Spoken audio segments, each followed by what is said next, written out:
Hey, what's up? My name's Mark. This is a video about things I have learned as a retired utility locator. I have some bullet points here. Not a cartooning caricature video today, but a video about what used to be my day job, and that's originally how this channel started. So please bear with me. I'm just trying to help some people out there who may be stuck in a utility locating job. Okay, I got your back. Don't worry. Okay, here we go. A little background about me. I do caricatures and cartoons as a hobby. I was a full-time utility locator for 20 years for a local city in New York State, and I've since left that job just over a year ago, and I've transitioned into a different type of job, still within the utility field. So that brings me to my first point, my first thing that I learned. And my goal for you is I want you to succeed and not be a utility locator lifer, you know. There's nothing wrong with that. It pays the bills. But as you know, the rat race of utility locating, the hamster wheel never ends. So I'm here to give you some pointers, okay? Some things I've learned. That brings me to my first point is, for you to move forward, I want you to use your utility locating skills as a springboard into something much better, okay? I can only tell you what I know and what I've done. I have since transitioned. I work for a local big municipality, a big local city, and I have left the utility locating position and transitioned into a water distribution, water treatment position, more like a water distribution position. And I'll tell you, the utility locating definitely helped me get that job, and I'm so thankful for it. So I want to see you maybe graduate something like that. Have an escape plan, have an escape route, okay? Yes, I'm shooting on the job, no doubt about it. After 20 years, I'm bitter. What other thing have I learned? I've learned that I am much happier and a lot less stressed out. I mean, look at me. I'm happy. I'm smiling. I ran into people who I haven't seen in a while within my city I work for, and they saw me at work, and they're like, "You look so much happier." And I've heard that twice from two people from the sewer department, and I was so glad to hear it. And they're like, "You look like $1,000,000. Like, you look so happy and relaxed." And I'm like, I really am. Now, the trade-off for my position was shift work. I do shift work, so I'm a second shifter now. The position I'm in is a 24/7 position, and it lends itself to a lot of overtime, whereas previously, as the utility locator, per my union contract, I was not allowed a cent, a penny for locating on overtime. That went to the garage staff because there was a different union. It was crazy. Anyway, so now much overtime as I want. So, but there's a good work-life balance that you got to do. So I'm much happier. I'm much less stressed out.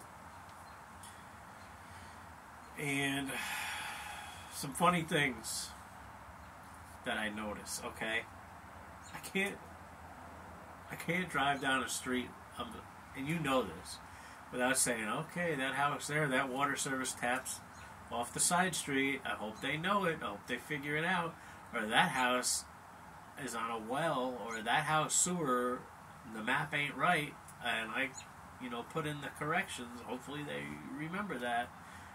Certain weird, wacky things. You never forget where a water curb box is, or water service, or you gas locators, where your gas services are. So I just literally ride down the street and say, yep, that house is tapped in a weird way, that one's tapped off the side street, that one shares one service with two houses and a common driveway. I mean, these are things you never forget as a locator, and it just comes with knowledge. So that's one funny thing. The other thing, street names. There's all these new streets, all these new subdivisions are going up. I am in a booming town where subdivision after subdivision is going up. If there's a speck of grass, they are, sorry, I'm seeing a guy I know out there walking, and if there's a speck of grass, The developer is developing. So I don't even know half of these street names anymore. And the other thing I hear, like someone's talking about Albany Street or Jester Court, whatever, they're naming streets. I'm like, I don't remember where that was. And when I was a locator, I could go, boom, I know where that is. Boom. No, now I got to type it into Google Maps. So that's just another funny thing I've learned. So I want to say I don't miss the rat race because I am a second shifter now. I have my whole days to myself. I mean, and I get Mondays and Tuesdays off, so right now it's a Monday.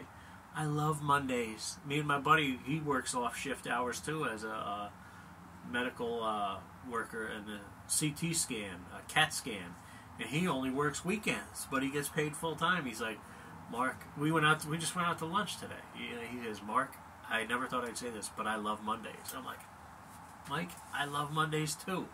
So you're gonna love Mondays when you leave as a utility locator. I'll tell you that.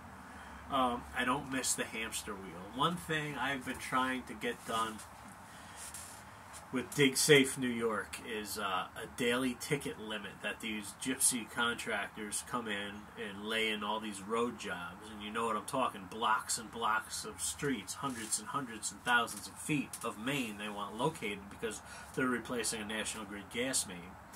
I was told to contact my legislator, Breslin, about changing the laws of Dig Safe.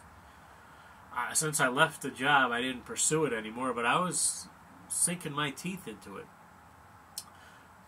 Typically, you're not supposed to call in as much work as you can complete in one day. That's what Dig Safe New York's law currently reads.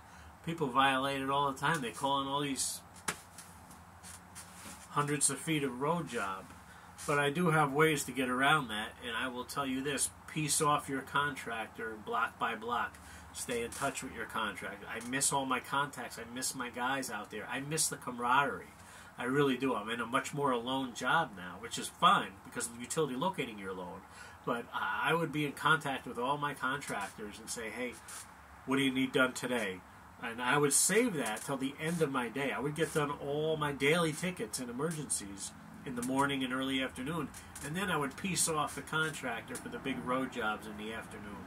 So that's how you get around that. But I do miss the camaraderie, helping each other out. I miss my Verizon. I miss Tim from Verizon. I miss Eric from Premier. I miss the other Eric from USIC.